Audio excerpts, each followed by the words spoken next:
Hi guys, welcome to my channel. My name is Kelly and this is Kel-Cav Beauty.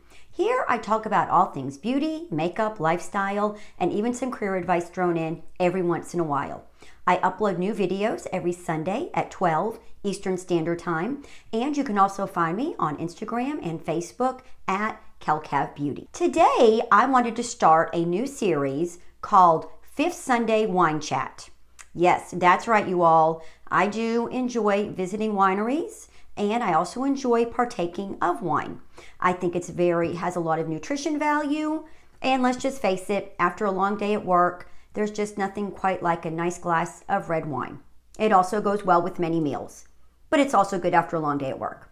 Anyway, it is something that I really enjoy. More recently, my husband Kevin and I have really enjoyed visiting local wineries and local vineyards. It's a great boost to the economy, and it's really interesting to tour local vineyards and try local wine and see what's out there in your own area. So I thought it would be fun to share with you all some of our places that we visit, some of the wines that we've tried, and share that with you all. This last Veterans Day, we visited a winery in North Carolina called Saint Paul Mountain Farms. Now, I'm going to interject some pictures here to show you all our visit and let you all know a little bit about this vineyard. This is a working vineyard and orchard located in the Blue Ridge Mountains of Hendersonville County, North Carolina. It was established in 2008 on farmland that has been in the Ward family for centuries.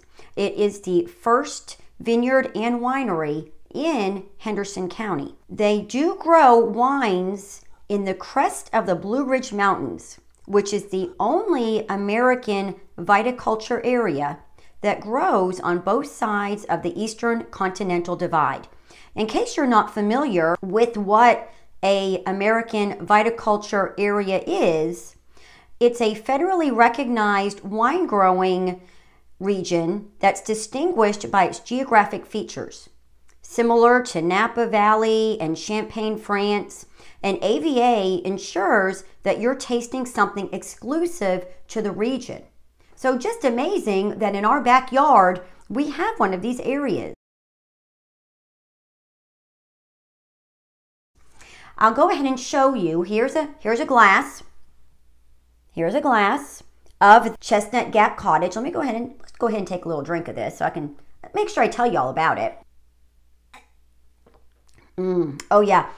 It's trying to explain it, it takes you by surprise when you first take a sip of it. It really isn't like anything I've tried before. Definitely has a tartness to it, but just a very fruity, but it is a drier wine. I don't taste the sweetness of the blackberries. Let's take one more sip just to make sure I'm telling you all everything I want to about it. Oh yeah, and honestly, the second sip gets even better. You're kind of already over that shock of the tartness from that first sip. So when you get that second sip, you're kind of prepared for it. It is delicious. Of all the wines, this was my favorite. Let me go ahead also and put a picture in here of the bottle that it came in. Isn't that cute? Now, that was a little bit of a surprise though. So I tried this wine first and decided to purchase a bottle of this. Well, didn't realize it till I got home because they packaged it for me. When we got home, realized that it was actually the size of half of a bottle of wine. So I'm only going to get a couple of glasses out of that, but that's okay. It's a dessert wine, so you're not supposed to have a real, large glass of this. Let's do one more sip before I move on. Very good. Oh, one other thing I got to show you all. Something else I bought while we were out. Oh, I'm so excited about this. Look at this. Look at this. Isn't that adorable? I hope that's showing up. I got this at another local winery. I'm not going to mention which one because that's going to be a future video. But I got this to collect wine corks in. Now you'll notice, I don't know if you can see this, there's already 4 down at the bottom. So I'm going to make it a tradition that whenever I try a new winery or a new vineyard, I'm going to take the cork from that and pop it in there. So you guys will get to see that each time we get that. I just thought, and I am a cat lover, you all. I do love cats. Actually, Let me interject another picture here and show you all what I'm looking at right now. This is my typical background when I'm recording my videos. Those are my two kitty cats, Oliver and Penny, my entertainment while I'm videoing. Now, let's go ahead and move on. I'm not just going to talk about wine in this video. That's kind of what I'm going to lead out with in these. But I also thought it would be fun to just chat about some stuff. Here's what we're going to talk about today. We are going to talk about brands that I used to love. And when I talk about used to, I mean like when I was a teenager and early 20s. And makeup brands that I used to like back then. And I will go ahead and tell you this will be all drugstore. I didn't do high-end back then. I couldn't afford it. Wanted to show you all, those brands are still out there. I was really surprised some of the stuff I found. I was excited about especially one of the things I'm going to show you. But wanted to share with you some of the things that I found. And actually, I am wearing all of this today. So let's start out with the first brand. A brand that I always loved was Neutrogena. I wore Neutrogena makeup for years. It was very gentle to my skin, didn't break me out, and I was committed to them for a lot of years. Well, they're still around. I don't think they have the variety like they used to have. They're not as easy to find anymore. I noticed that my local Ulta doesn't carry them anymore, but I can still find it at Walmart and Walgreens and places like that. What I'm wearing from them today is a concealer. It's this one right here. And this is called the Neutrogena Hydra Boost Hydrating Concealer. Now this is a unique concealer. Let me show you all. See if you're going to be able to pick it up on camera. This has got a moisturizing strip right in the middle of it. And I will say this did feel very moisturizing when I put it on. I didn't feel it gave me very good coverage though. I used to wear stick concealers all the time. It was difficult to apply, kind of hard to get in that area right here. Didn't find it gave me a whole lot of coverage. But it was kind of nostalgic to use a Neutrogena product again. Now, this next one, I'm just going to say it you all, this one was a disaster. CoverGirl. And not that CoverGirl was a disaster, let me correct myself. It wasn't that CoverGirl was a disaster, it was the first thing I used from them. And this was honestly a foundation I used back in the day that I thought, oh, well, let's try it again. What a mistake.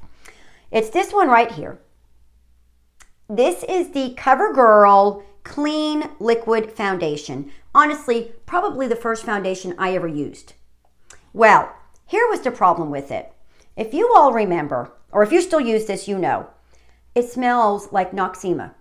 Oh my goodness, it's awful. Let me just show you my reaction when I smell this. Oh goodness. Oh, it's awful. It's awful. I mean, it just takes your breath away. I'm not being dramatic. Okay, maybe I'm being dramatic, but it's awful. So here's what happened. I wore this on Wednesday to work. I wanted to try it out. You know, before I did this video, I wanted to try out some of this stuff before I wore it in the video. So I wore this on Wednesday, put it on, again, overwhelmed by that Noxzema smell, but I thought, well, it'll get better. It'll go away. Well, it didn't. It didn't go away. And wearing a mask over that, you're trapped. I was trapped in Noxzema smell. It never got better. It was awful. I went out yesterday, actually, because I thought, I can't even put that on again. There's just no way. And I bought another CoverGirl foundation to try. And this morning is the first time I tried this. This is the CoverGirl in Olay Simply Ageless 3-in-1 foundation. This was good. I am wearing that today. This was actually a big surprise. After the disaster of the other one, I was pleasantly surprised by this. This was really nice. I only needed about 1.5 pumps. I applied it with my sponge. It gave me really good, I would say medium coverage, covered up the things I wanted it to. And I feel like it did a good job blending my pores, giving me a little bit of radiance to my skin. I will be using this one again. I'm very pleased with this. The other thing I got from CoverGirl was their cheekers. That's the blush I'm wearing today. And I've got this in the shade Classic Pink. This is an oldie and a goodie. I love that. I love those cheekers. The next brand, Maybelline. Maybelline still puts out really good products. Let me show you one of the things I've really been enjoying from Maybelline, not just in this video, I've been wearing these now for a little while, are these glosses. If you all haven't tried these glosses yet, you need to get a handle on one of them. This is the Maybelline Lifter Gloss. I've got a couple of these. I've got one in the shade Moon, and then this one is Crystal. Now, I was kind of surprised by this one. When I bought it, let me show you again.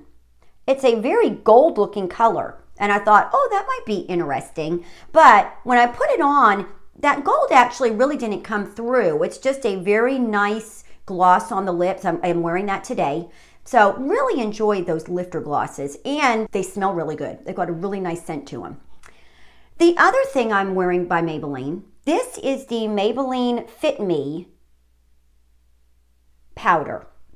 This is their loose finishing powder. Now this is in the shade Light. I am wearing that today, and I really liked this. It's a very thin, light powder.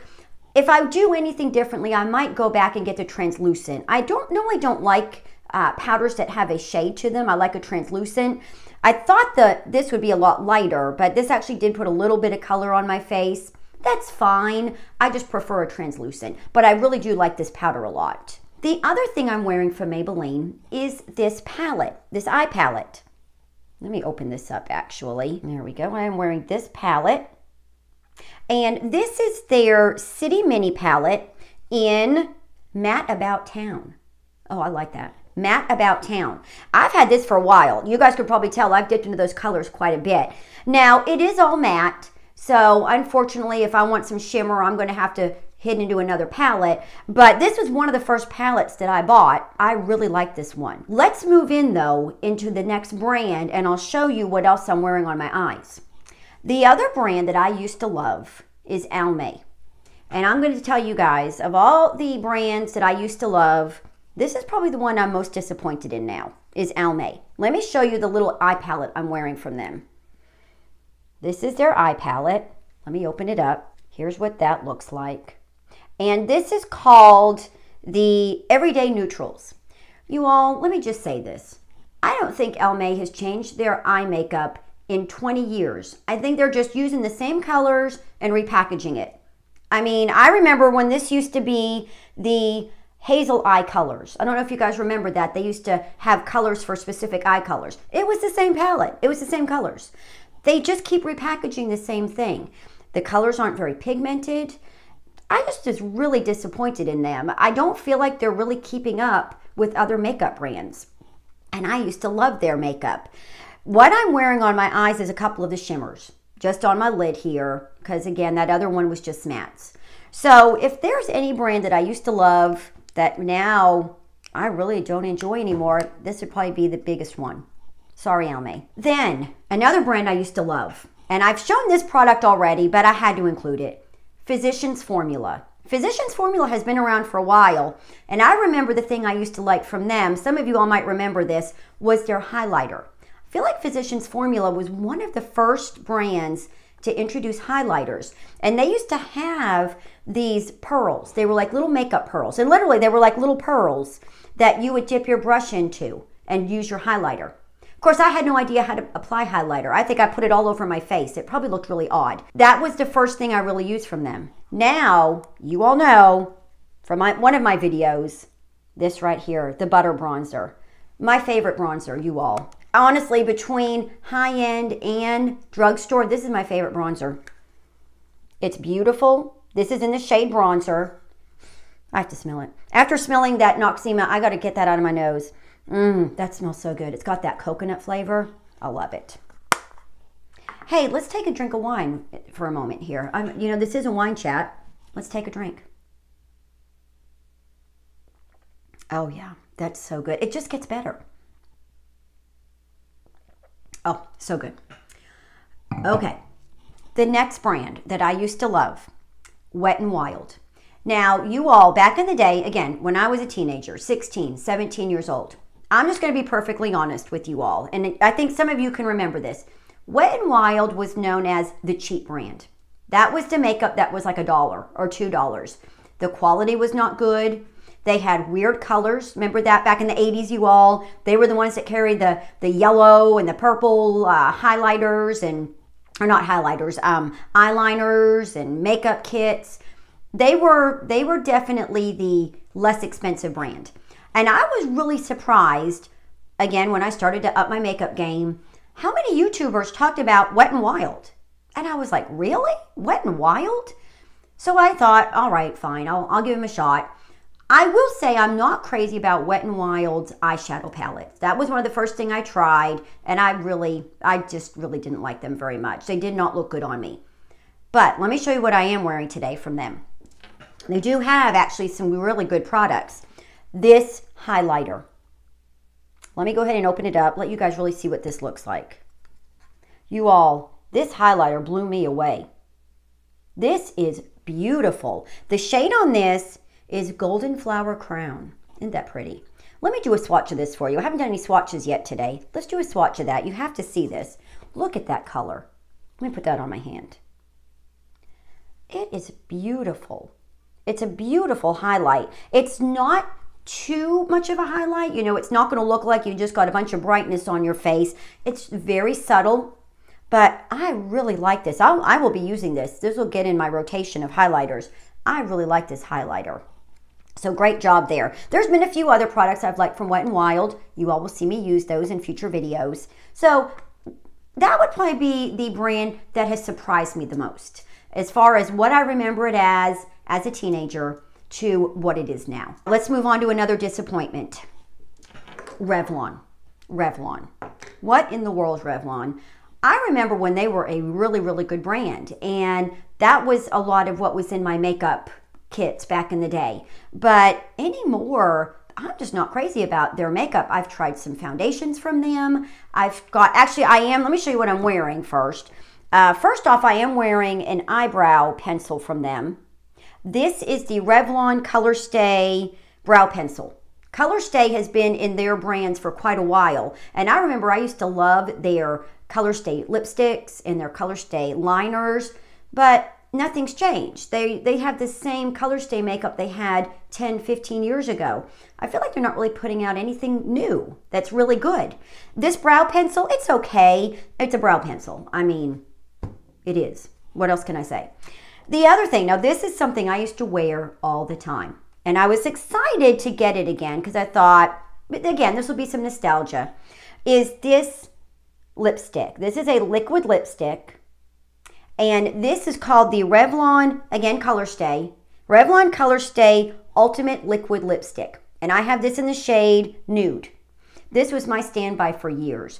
It works okay. It is very drying. Hence why I needed that gloss. This is very drying, as most liquid lipsticks are, but there's some good ones out there now, you all. You can get much better liquid lipsticks that don't feel so drying.